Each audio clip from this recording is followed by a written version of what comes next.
بسم اللہ الرحمن الرحیم۔ عقائد اسلام میں ایک عقیدہ حیات انبیاء علیہم الصلاۃ والسلام کا ہے،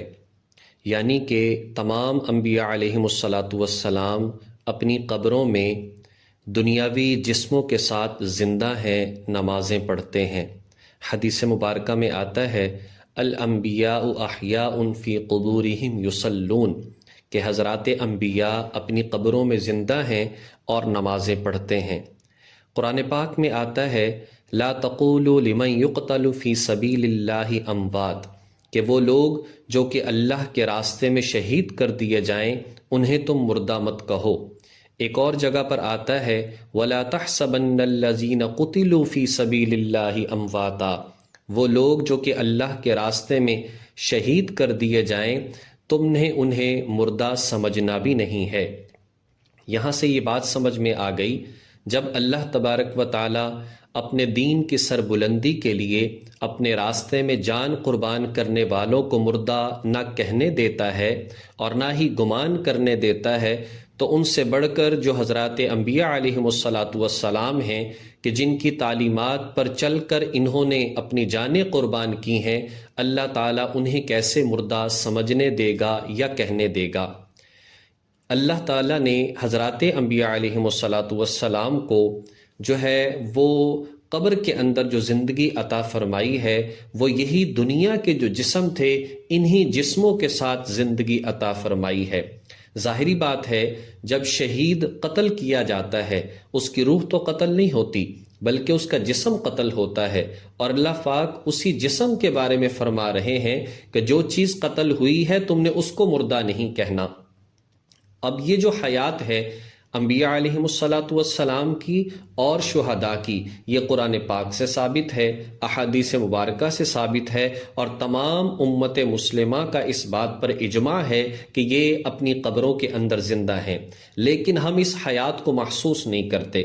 ظاہری بات ہے ہم نے تو وہ دیکھنا ہے جو اللہ تعالیٰ نے، اللہ کے نبی صلی اللہ علیہ وسلم نے یا صحابہ کرام نے سمجھا ہے، ہمیں چاہے محسوس ہو یا نہ ہو۔ جب شریعت ان کو زندہ کہتی ہے اور شریعت ان کی حیات کو ثابت کرتی ہے تو ہمیں بھی یہ عقیدہ اور ایمان رکھنا چاہیے کہ یہ اپنی قبور کے اندر زندہ ہیں، اور اس عقیدے کو نہ رکھنے والا اہل سنت والجماعت سے خارج ہے۔ اب حضرات انبیاء علیہم الصلاۃ والسلام کی جو زندگی ہے وہ ان شہداء کی زندگی سے بھی بڑھ کر ہے، اس لیے کہ شہید اگر دنیا سے چلا جاتا ہے اللہ نے اس کو زندگی تو دی ہے لیکن اس کی وراثت اس کی اولاد میں تقسیم ہوتی ہے۔ اس کی بیوہ اگر آگے نکاح کرنا چاہے تو کر سکتی ہے، لیکن حضرات انبیاء علیہم الصلاۃ والسلام کی زندگی اس قدر ہے جو کہ ظاہری دنیا پر بھی اس کے اثرات پڑتے ہیں کہ ان کی جو بیوہ ہے وہ آگے نکاح نہیں کر سکتی، اسی طریقے سے ان کی وراثت ان کی اولاد میں تقسیم بھی نہیں ہوتی۔ اور ایک اور حدیث میں آتا ہے کہ اللہ تعالیٰ نے زمین پر حرام کر دیا ہے کہ وہ انبیاء کے جسموں کو نقصان پہنچائے، یعنی کہ زمین بھی انبیاء کے جسم کو، ہڈیوں کو، ان کو نقصان نہیں پہنچاتی، تکلیف نہیں پہنچاتی۔ اسی طرح سے حضور علیہ الصلاۃ والسلام نے بھی فرمایا کہ جب تم میرے روزے پر درود پڑھتے ہو تو میں خود سنتا ہوں، اور جب دور سے پڑھا جاتا ہے تو فرشتے پہنچا دیتے ہیں۔ تو ثابت یہ ہوا کہ حضرات انبیاء علیہم الصلاۃ والسلام اپنی قبروں کے اندر زندہ ہیں۔ اس عقیدے کو عقیدہ حیات الانبیاء کہا جاتا ہے۔ دوسری بات مسائل کے حوالے سے، نماز کے اوقات، نماز کے مسائل۔ فجر کی نماز کا وقت، فجر کی نماز کا وقت صبح صادق سے لے کر سورج کے طلوع ہونے تک رہتا ہے، لیکن نماز پڑھنے کا مستحب اور بہترین وقت یہ ہے جب آسمان پر تھوڑی سی سفیدی آ جائے، یعنی کہ روشنی ہو جائے، اس وقت میں پڑھا جائے۔ ویسے صبح صادق سے لے کر یعنی سحری کا وقت جب ختم ہوتا ہے اس وقت سے لے کر سورج کے طلوع ہونے تک رہتا ہے، اور ظہر کا وقت جب سورج جو ہے دوپہر کے بعد یعنی عین سر کے اوپر جب سورج ہوتا ہے وہاں سے پھر جب ڈھل جاتا ہے اس وقت سے ظہر کا وقت شروع ہوتا ہے، اور جب ہر چیز کا سایہ اس کے 2 گنا تک ہو جاتا ہے اس وقت تک رہتا ہے، یعنی کہ ایک چیز کا سایہ جو ہے وہ اگر 5 فٹ ہے، جب اس کا سایہ 10 فٹ تک ہو جائے گا اس وقت تک جو ہے وہ ظہر کا وقت رہتا ہے۔ لیکن مستحب وقت یہ ہے کہ سردیوں میں نماز کو جلدی جلدی پڑھ لیا جائے اور گرمیوں میں تھوڑا سا تاخیر سے پڑھا جائے، ٹھنڈا کر کے پڑھا جائے، نبی علیہ الصلاۃ والسلام نے یہی فرمایا۔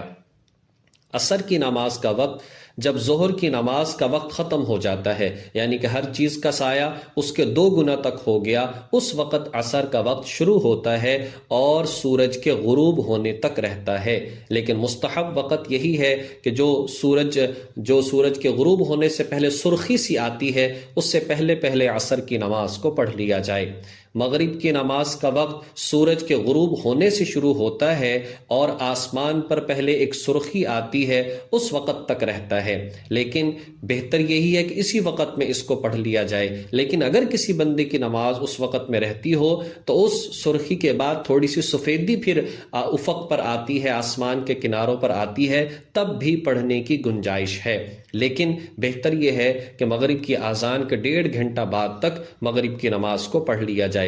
عشاء کی نماز کا وقت جب وہ آسمان پر سفیدی سی تھوڑی سی آتی ہے، اس وقت سے شروع ہوتا ہے اور صبح صادق تک رہتا ہے۔ بہتر یہ ہے کہ پہلے 2 گھنٹے انہیں چھوڑ کر اس میں نماز کو ادا کر لیا جائے۔ یہ 5 نمازوں کے اوقات ہیں۔ اس کے لیے مشورہ یہ ہے کوئی مستند اور دائمی کیلنڈر رکھ لیا جائے اور اس کے مطابق جس میں ابتدا اور انتہا ہر نماز کا وقت لکھا ہوتا ہے، اس میں نماز کو عورتیں ادا کریں اور مرد حضرات مسجد میں جماعت کے ساتھ ادا کریں۔ یہی بہترین طریقہ ہے، اس لیے کہ ان نشانیوں کو کہ سرخی کا آنا، سفیدی کا آنا، سورج کا طلوع اور غروب ہونا، یہ بعض اوقات جو ہے ہمیں سمجھ میں نہیں آتا۔ مکروہ اوقات کے حوالے سے بھی یہ بات سمجھ لینی چاہیے کہ 3 اوقات ہیں جو کہ مکروہ ہیں، اور یہ 3 اوقات ایسے ہیں جس میں کسی بھی قسم کے رکوع اور سجدے والی نماز پڑھنا مکروہ ہے، تحریمی یعنی کہ حرام ہے۔ اگر پڑھا تو لوٹانا دوبارہ سے ضروری ہوگا، اس میں چاہے فرض ہیں، واجب ہیں، سنتیں ہیں یا نوافل ہیں۔ ایک وقت تو یہ ہے کہ جب فجر کی نماز کا وقت ختم ہوتا ہے اور سورج طلوع ہوتا ہے، یہ جو فجر کی نماز کا وقت ختم ہوا، اب 10-12 منٹ ایسے ہیں جس میں سورج طلوع ہو رہا ہے، اس میں کسی بھی قسم کی نماز پڑھنا یہ مکروہ ہے۔ اگر پڑھا تو اس کو لوٹانا ضروری ہوگا۔ دوسرا یہ ہے کہ عین زوال کا وقت، جب سورج جو ہے سر کے اوپر ہوتا ہے، یعنی کہ ظہر کی نماز سے تقریباً 10 منٹ پہلے تک جب شروع ہوتا ہے، اس سے پہلے جو ہے یہ زوال کا وقت کہلاتا ہے۔ اس وقت میں رکوع سجدے والی نماز پڑھنا جائز نہیں ہے، سجدہ رکوع کرنا جائز نہیں ہے۔ اور تیسرا یہ ہے کہ مغرب کی نماز جب غروب آفتاب ہوتا ہے، اس سے چند منٹ پہلے 5, 7, 10 منٹ پہلے کا جو وقت ہے، اس میں کوئی بھی نماز پڑھنا جائز نہیں ہے۔ لیکن اگر اسی دن کی عصر کی نماز رہتی ہو تو اسے پڑھا جا سکتا ہے۔ یہ صرف عصر کی نماز کی خاصیت ہے، اسی دن کی، اس کے علاوہ کسی اور نماز کو نہیں پڑھا جا سکتا۔